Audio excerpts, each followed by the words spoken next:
വളരെ കുറഞ്ഞ അളവിൽ ഉഴുന്ന് ചേർത്തുകൊണ്ട് പഞ്ഞി പോലെ സോഫ്റ്റായിട്ടുള്ള ഇഡലി ഇതാ കൈകൊണ്ട് വരെ ഇളക്കിയെടുക്കാം. ഇങ്ങനെ സോഫ്റ്റായിട്ടുള്ള ഇഡലിക്കും ദോശയ്ക്കും മാവ് അരച്ചെടുക്കുന്നതാണ് ഇന്ന് കാണിക്കുന്നത്.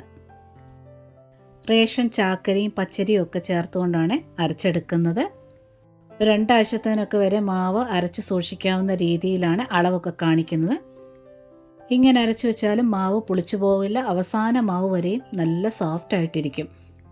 നമുക്ക് എപ്പോൾ ഇഡ്ഡലി ദോശ ഉണ്ടാക്കണമെന്ന് തോന്നിയാലും ഉടനെ തന്നെ ഉണ്ടാക്കിയെടുക്കാനും പറ്റും. കുറേ ടിപ്സ് ഞാൻ ഇതിൽ പറയുന്നുണ്ട്.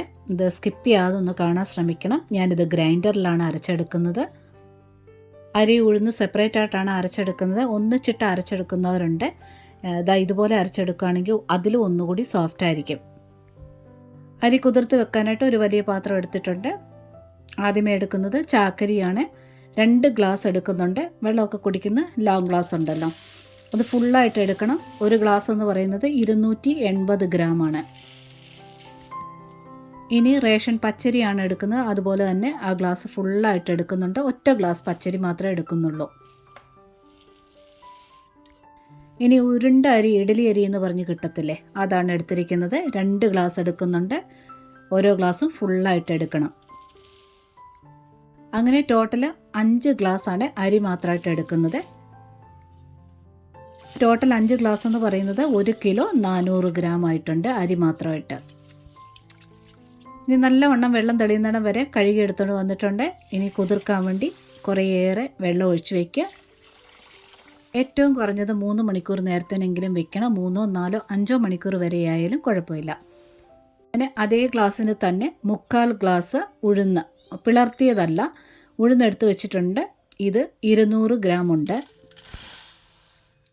ഇനി ഉലുവ ചേർക്കുക. 1 ടേബിൾ സ്പൂണോ 3/4 ചേർത്താൽ മതിയാകും. അതിൽ കൂടുതൽ ചേർക്കണ്ട. ഇതുപോലെ സാധാ സ്പൂണാണെങ്കിൽ 2 ടീസ്പൂൺ ഉലുവ മതിയാകും. ഇനി വെള്ളം തെളിയുന്നത് വരെ ഉഴുന്ന് നല്ലവണ്ണം ഒന്ന് കഴുകി എടുത്തുകൊണ്ട് വരാം. കുറേയേറെ വെള്ളം ഒഴിച്ച് കുതിരാൻ വേണ്ടി വയ്ക്കാം. അരി ഉഴുന്നോട് മിക്സ് ചെയ്ത് കുതിർക്കാൻ വെക്കരുത്. വേറെ വേറെ ആയിട്ട് വെക്കുക. ഇതും കുറഞ്ഞത് ഒരു 3 മണിക്കൂർ നേരമെങ്കിലും വെക്കുക. അതായത് ഉഴുന്നും അരിയും ഒരേ സമയം കുതിരാൻ വെക്കുക. ഗ്രൈൻഡറിൽ ശരിയായിട്ട് അരയ്ക്കാൻ അറിയാൻ മേലാത്തവർക്ക് കൂടി വേണ്ടിയാണ് ഡീറ്റെയിൽ ആയിട്ട് ഇങ്ങനെ കാണിക്കുന്നത്.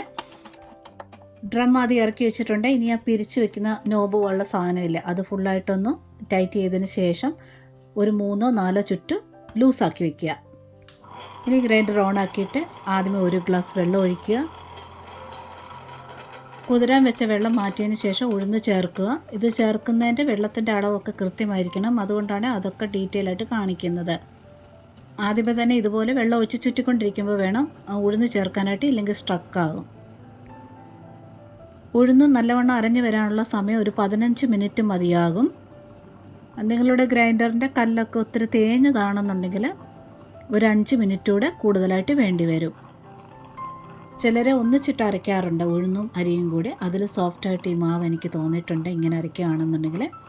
ചിലർക്ക് മടിയാണ് ഉഴുന്ന് സെപ്പറേറ്റ് അരച്ച് കഴിഞ്ഞിട്ട് അത് എടുക്കാനായിട്ട് ഡ്രം എടുത്ത് ചെയ്യണമെന്നൊക്കെ വിചാരിച്ച്. അങ്ങനെയൊന്നും എടുക്കണ്ട. ഡ്രം ഇതുപോലെ ചെയ്താൽ മതിയാകും. ഉഴുന്നരയാനായിട്ട് 15 മിനിറ്റ് പറഞ്ഞിട്ടില്ലേ, അതിൽ ഒരു പകുതി സമയമാകുമ്പോഴത്തേനും മാവ് കുറച്ച് കട്ടിയാവും. ഒരു 1/2 ഗ്ലാസ് വെള്ളം ഒഴിച്ചു കൊടുക്കണം. കൂടെ തന്നെ ചെയ്യേണ്ടത്, മുകളിൽ ആ നോബ് പോലെ പിരിച്ചിട്ട് ലൂസാക്കി വിട്ടില്ലേ, ആ ലൂസാക്കി വിട്ടത് ഒന്നുകൂടി ഒന്ന് ടൈറ്റാക്കി വെക്കുക.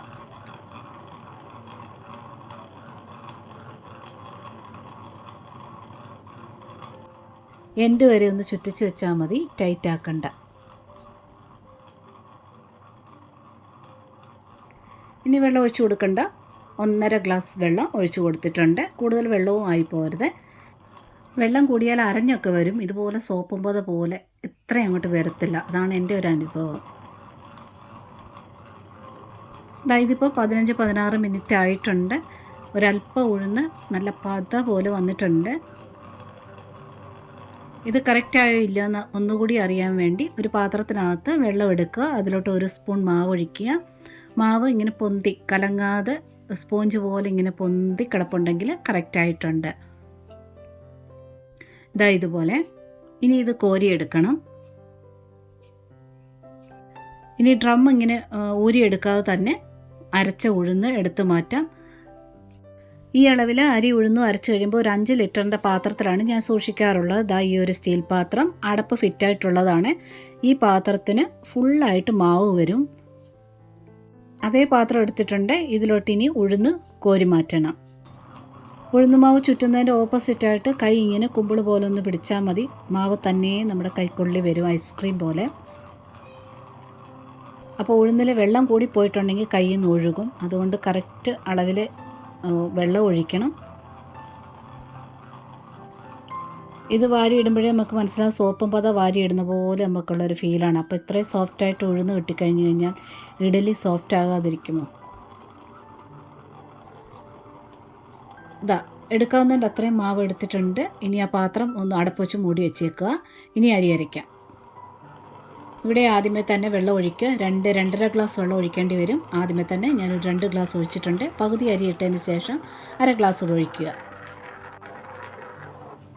മുന്നേ ചെയ്തതുപോലെ തന്നെ ആ നോബൊന്ന് ലൂസാക്കി ഇടണം. 3-4 പിരി ലൂസാക്കി ഇടണം.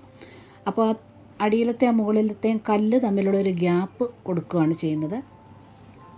അരി കുതിർത്ത് വെച്ച വെള്ളം ഉപയോഗിക്കുന്നില്ല. അരിക്കെടുക്കുന്ന സമയം 20 മിനിറ്റാണ്. മുന്നേ പറഞ്ഞ പോലെ തന്നെ കല്ലിന് തേയ്മാനമുള്ളതാണെങ്കിൽ ഒരു 5 മിനിറ്റ് കൂടെ കൂടുതലെടുക്കും.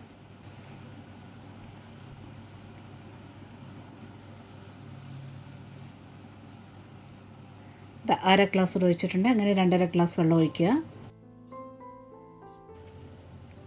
ഞാൻ ഈ വെള്ളം ഒഴിക്കുന്ന ഇഡലിയുടെ പരുവത്തിലുള്ള വെള്ളം ഒഴിക്കുകയാണ് ചെയ്യുന്നത്. നിങ്ങൾക്ക് ദോശ ചുടണമെന്നുണ്ടെങ്കിൽ പുളിച്ച മാവിനകത്തോട്ട് അല്പം വെള്ളം വേണമെന്നുണ്ടെങ്കിൽ അല്പം ഒഴിച്ച് ആ സമയത്ത് ഇളക്കാവുന്നതാണ്. അരി മൊത്തം ആയിട്ടുണ്ട്. ഇനി ആ സൈഡിൽ ഒട്ടിയിരിക്കുന്നതൊക്കെ ഒന്ന് സെൻറ്ററിലോട്ടൊന്നാക്കി ഒന്ന് ക്ലീനാക്കി കൊടുക്കണം. അരിക്ക് 20 മിനിറ്റ് ആണല്ലോ പറഞ്ഞത്. അതിലൊരു 10 മിനിറ്റൊക്കെ ആകുമ്പോഴത്തേന് മുകളിൽ ലൂസാക്കി വെച്ചിരിക്കുന്ന ആ നോബൊന്ന് ടൈറ്റാക്കി കൊടുക്കുക. മുന്നേ ചെയ്ത പോലെ തന്നെ.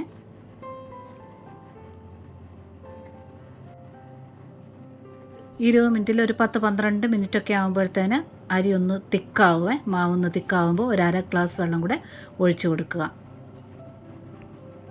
അപ്പോൾ ടോട്ടലായിട്ട് 3 ഗ്ലാസ് വെള്ളമാണ് ഞാൻ സാധാരണ അരച്ചെടുക്കാറുള്ളത്. നിങ്ങൾക്ക് അഥവാ ഇച്ചിരി കൂടെ ഒന്ന് ലൂസാക്കി വേണമെന്നുണ്ടെങ്കിൽ ഒരു 1-1.5 തവി വെള്ളം കൂടെ കൂടുതൽ ചേർത്താലും കുഴപ്പമൊന്നുമില്ല. ഞാനിതിൽ മാവിൽ മൊത്തത്തിൽ ഉപ്പ് ചേർത്താണ് അരച്ച് വെക്കാറുള്ളത്. 20 മിനിറ്റ് പറഞ്ഞല്ലോ, അതിലൊരു 18 മിനിറ്റൊക്കെ ആകുമ്പോഴത്തേന് ഉപ്പ് ചേർക്കും. ഞാൻ കല്ലുപ്പാണ് സാധാരണ എപ്പോഴും ഉപയോഗിക്കാറുള്ളത്. ഞാൻ പൊടി ഇടാറില്ല. ഈ മാവിനകത്ത് 1.25 ടേബിൾ സ്പൂൺ കല്ലുപ്പ് ചേർക്കും. നിങ്ങൾ പൊടിയാണ് ഉപയോഗിക്കുന്നെങ്കിൽ കുറേശ്ശെയായിട്ട് ചേർക്കുക. എന്നിട്ട് ടേസ്റ്റ് ചെയ്തിട്ട് ഉപ്പ് നിങ്ങളുടെ പാകത്തിനാക്കുക. ഞാൻ ഉഴുന്നിൽ ഉപ്പ് ചേർത്തിട്ടില്ല, അരിയിലാണ് ഉപ്പ് ചേർക്കുന്നത്. മാവ് ഒത്തിരി അങ്ങ് അരച്ച് വെണ്ണ പോലെ അരച്ചെടുക്കത്തില്ല. ദോശയ്ക്കായാലും ഇഡലിക്കായാലും ഈ ഒരു പരുവം മതിയാകും. ഞാൻ അങ്ങനെയാണ് ചെയ്യാറുള്ളത്. വർഷങ്ങളായിട്ട് ഞാൻ ഈ ഒരു രീതിയിലാണ് ചെയ്യാറുള്ളത്. ഇഡലി പരുവത്തിൽ അല്പം തരിതരിപ്പായിട്ടുള്ള രീതിയിലാണ് അരച്ചെടുക്കാറുള്ളത്. ഈ ഒരു പരുവത്തിൽ അരച്ചെടുത്ത് മാവിലാണ് ഞാൻ ദോശ തയ്യാറാക്കാറുള്ളത്. കട്ടി ദോശയോ മസാല ദോശയോ എല്ലാം തയ്യാറാക്കുന്ന ഈ ഒരു മാവിലാണ്. നല്ല സോഫ്റ്റായിട്ട് തന്നെ ദോശ കിട്ടും. നമുക്ക് എപ്പം വേണമെന്ന് തോന്നിയാലും അപ്പം ദോശയോ ഇഡലിയോ ഒക്കെ ഈ മാവിൽ തന്നെ തയ്യാറാക്കിയെടുക്കും. മാവ് അരച്ചിട്ടുണ്ട്. ഇനി ഓഫ് ചെയ്യുക. ഇനി ആ കല്ല് എടുക്കാം. അതാ ഇതുപോലെ കല്ലെടുത്ത് മാറ്റും. ഇനി ആ ഉഴുന്ന് അരച്ച് വെച്ചിട്ടില്ലേ, ആ ഉഴുന്നുകൂടി ഇതിനകത്തോട്ട് ചേർക്കാം. ആ പാത്രം കഴുകൊന്നും വേണ്ട. ആ പാത്രം അതുപോലെ തന്നെ ഇരിക്കട്ടെ. അതിനകത്തുള്ള മാക്സിമം ഉഴുന്ന് ഇതിനകത്തോട്ട് വടിച്ചിടുക. ഇനി ഇത് കൈ വെച്ച് നന്നായിട്ട് മിക്സ് ചെയ്തെടുക്കാം. കൈ കൊണ്ട് മിക്സ് ആകുമ്പോഴാണ് നല്ല പാകമാകും. അതുപോലെ തന്നെ ഓവറായിട്ടൊന്നും പുളിച്ച് വരത്തില്ല കേട്ടോ. മാവ് പുളിക്കും നല്ലവണ്ണം, ഓവറായിട്ടൊന്നും പുളിച്ച് പോകത്തില്ല. പിന്നെ മഴ സമയമൊക്കെ ആണെന്നുണ്ടെങ്കിൽ, അതായത് തണുപ്പുള്ള സമയമാണെങ്കിൽ 10-12 മണിക്കൂർ വേണ്ടി വരുമല്ലോ. അപ്പോൾ ചൂടുള്ള സമയത്താണെങ്കിൽ അറിയാമല്ലോ, പെട്ടെന്ന് പുളിച്ച് കിട്ടും. ഇത് നന്നായിട്ട് മിക്സ് ചെയ്തിട്ട് അതേ പാത്രത്തിൽ തന്നെ ഒഴിച്ച് വയ്ക്കുക. ആ പാത്രം ഫുള്ളായിട്ട് എനിക്ക് കിട്ടും. ഞാനിപ്പോൾ സ്ഥിരം ചെയ്യുന്നതാണെന്ന് പറഞ്ഞല്ലോ. അപ്പോൾ ഈ ഒരു പാത്രമാണ് എപ്പോഴും ഞാൻ യൂസ് ചെയ്യാറുള്ളത്. അപ്പോൾ ഇതിനകത്ത് ഒഴിച്ച് വെച്ചേക്കും. ഫ്രിഡ്ജിലാണ് വെക്കുന്നത്. നമുക്ക് ആവശ്യമുള്ള മാവ് രാത്രിയിലെടുത്ത് വെളിയിൽ വയ്ക്കും പുളിക്കാനായിട്ട്. അപ്പം നമുക്ക് നാളേക്ക് ഇഡലി വേണമെന്നുണ്ടെങ്കിൽ എടുത്ത് ആവശ്യത്തിന് മാവ് എടുത്ത് വെളിയിൽ പുളിക്കാനായിട്ട് വെക്കുക, ബാക്കി എടുത്ത് ഫ്രിഡ്ജിൽ വെക്കുക. ഇപ്പോൾ പുളിച്ച മാവ് നമ്മൾ ഉപയോഗിച്ചതിന് ശേഷം ബാക്കി ശകലം പുളിച്ച മാവ് ഉണ്ടെങ്കിൽ അതെടുത്ത് വേറെ ഇതിൻ്റെ കൂടെ മിക്സ് ചെയ്യാതെ വേറെ എടുത്ത് ഫ്രിഡ്ജിൽ വെക്കുക. അത് നമ്മൾ എപ്പം വേണമെന്ന് വെച്ചാലും നമുക്ക് ഇഡലിയോ ദോശയോ ചൂടാം. അതായത് ചൂടുന്നതിന് ഒരു മണിക്കൂർ മുന്നേ ആ തണുപ്പൊന്ന് മാറാൻ വെക്കുന്നത് നല്ലതായിരിക്കും. ഇപ്പോൾ 4:30 മണിക്ക് സ്കൂൾ കുട്ടികളൊക്കെ വരുന്ന സമയത്താണെങ്കിൽ ഒരു 3:30 മണിക്ക് എടുത്ത് പുളിച്ച മാവ് എടുത്ത് ഫ്രിഡ്ജിൽ നിന്ന് വെളിയിൽ വെച്ച് കഴിഞ്ഞാൽ കറക്റ്റായിരിക്കും. അങ്ങനെ മനസ്സിലായി കാണുമെന്ന് വിചാരിക്കുന്നു. ഈ ഒരു പാത്രത്തിൽ ഒരു അര ഭാഗം മാവ് ഒഴിച്ച് വെച്ചാണ് രാവിലെ നല്ലവണ്ണം പുളിച്ച് വന്നിട്ടുണ്ട്. ഓവർ പുളിയൊന്നുമല്ല, നല്ല സോഫ്റ്റ് ആയിട്ടുണ്ട്. ഏതെങ്കിലും ഒരു സൈഡിലോട്ട് ഇങ്ങനെ റൗണ്ടിലൊന്ന് ഇളക്കി കൊടുക്കുക മാവ്. പതശകലം ഒന്ന് ഒതുങ്ങി വരും. എന്നിട്ട് ഇഡലി ചൂടാം. ഇനി ഇഡലി സോഫ്റ്റായിട്ട് ഒട്ടാതെയും കിട്ടാൻ വേണ്ടി കുറേ ടിപ്പ് കൂടി ഞാൻ ഇപ്പം തന്നെ പറഞ്ഞു പോകുന്നുണ്ട്. അതുകൂടി ഒന്ന് കേട്ടേക്കണേ. ഇതുപോലെ കുറച്ചേറെ മാവ് അരച്ച് വെച്ചിട്ട് 2 ദിവസം കഴിഞ്ഞിട്ടേ പുളിക്കാനായിട്ട് എടുത്ത് വെക്കുന്നു എന്നുണ്ടെങ്കിൽ ആ മാവൊന്ന് ഇളക്കിയതിന് ശേഷം നല്ലവണ്ണം ഒന്ന് ഇളക്കിയിട്ട് കുറച്ച് മാവ് പുളിക്കാൻ ആവശ്യമുള്ള മാവ് എടുത്ത് വെളിയിൽ വെക്കണേ.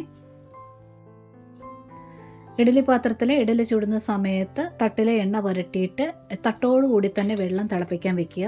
തട്ടും ഒന്ന് ചൂടായതിന് ശേഷം വേണം, അതായത് വെള്ളവും ഒന്ന് ചൂടായതിന് ശേഷം വേണം മാവ് തട്ടിലോട്ട് ഒഴിക്കേണ്ടത്. അതിനുശേഷം ഒരു 10 മിനിറ്റ് മതിയാകും ഇഡലി വേകാനായിട്ട്. ആദ്യത്തെ 5 മിനിറ്റ് ഫുൾ ഫ്ലെയിമിൽ വെക്കുക, പിന്നെ ബാക്കിയുള്ള 3-4 മിനിറ്റ് തീ കുറച്ച് വെക്കുക. ഇഡലി പാത്രത്തിൽ നിന്ന് ചൂടോടെ ഇഡലി എടുത്ത ഉടനെ തന്നെ അതിൻ്റെ അടിവശത്തായിട്ട് വെള്ളം തളിക്കുക, അല്ലെങ്കിൽ ടാപ്പ് ഓണാക്കി വെച്ചിട്ട് ഒന്ന് ആ ടാപ്പ് വെള്ളത്തിലൊന്ന് കാണിച്ചതിന് ശേഷം അല്പം ആറാൻ വേണ്ടി മാറ്റി വെച്ചതിന് ശേഷം ഇളക്കി എടുക്കുകയാണെങ്കിൽ സ്പൂൺ പോലും വേണ്ട, ഒന്ന് കുടഞ്ഞാൽ മതിയാകും. അത്രയ്ക്ക് ഇളകി വരും, അത്രയ്ക്ക് സോഫ്റ്റുമാണിത്. ചിലരുടെയൊക്കെ വീട്ടിൽ ഗ്രൈൻഡർ കാണും, അതൊരു കോർണർ വെച്ചേക്കും. അതിൽ ശരിയായിട്ട് അരയ്ക്കാൻ അറിയാത്തത് കാരണം അവരെന്ത് പറയും, അതിലരച്ചാൽ ശരിയാവില്ല എന്ന് പറയാറുണ്ട്. ചിലരെ അരി ഉഴുന്ന് ഒന്നിച്ചിട്ട് അരയ്ക്കാറുണ്ട്, അതിലും നല്ല സോഫ്റ്റ് ആവും ഇങ്ങനെ അരച്ചെടുക്കുകയാണെന്നുണ്ടെങ്കിൽ. അതേ സമയമൊക്കെ തന്നെ ഇതിലും എടുക്കത്തുള്ളൂ. അതുപോലെയുള്ളവർക്കൊക്കെ ഒന്ന് ഷെയർ ചെയ്ത് കൊടുത്തേക്കുക. നിങ്ങൾക്കിത് ഉപകാരപ്പെട്ടു എന്ന് തോന്നിക്കഴിഞ്ഞാൽ. എപ്പോഴും അരച്ച് വെക്കാൻ ബുദ്ധിമുട്ടുള്ള ആൾക്കാരുണ്ടല്ലോ, അവരൊരു സമയത്ത് ഇതുപോലെ കുറച്ച് ക്വാണ്ടിറ്റി കൂടുതലായിട്ട് അരച്ച് വെക്കുക. എപ്പോൾ വേണേലും ദോശയോ ഇഡലിയൊക്കെ ചുട്ടെടുക്കാം. നിങ്ങൾക്ക് ഈ വീഡിയോ ഇഷ്ടപ്പെട്ടിട്ടുണ്ടെങ്കിൽ ഒന്ന് ലൈക്ക് ചെയ്ത് സപ്പോർട്ട് ചെയ്തേക്കണേ. അതുപോലെ തന്നെ കമൻറ്റ് തരാനും മറക്കരുത്. ഹൈപ്പ് തന്ന് സപ്പോർട്ട് ചെയ്യാനും മറന്നുപോകല്ലേ. അതായത് കണ്ടില്ലേ, കയ്യിലൊന്നും ഇഡലിയൊന്നും ഒട്ടിയൊന്നും ഇരിക്കത്തൊന്നുമില്ല കേട്ടോ. സബ്സ്ക്രൈബ് ചെയ്യാതെ കാണുന്നവരുണ്ടെങ്കിൽ ഒന്ന് സബ്സ്ക്രൈബോട് ചെയ്തേക്കണേ. നോട്ടിഫിക്കേഷൻ ബെൽ ബട്ടണിൽ ഓൾ ഓപ്ഷൻ ഒന്ന് എനേബിൾ ആക്കിയിടാനും മറക്കരുത്. ഒരുപാട് സ്നേഹത്തോടെ താങ്ക്സ് ഫോർ വാച്ചിങ്.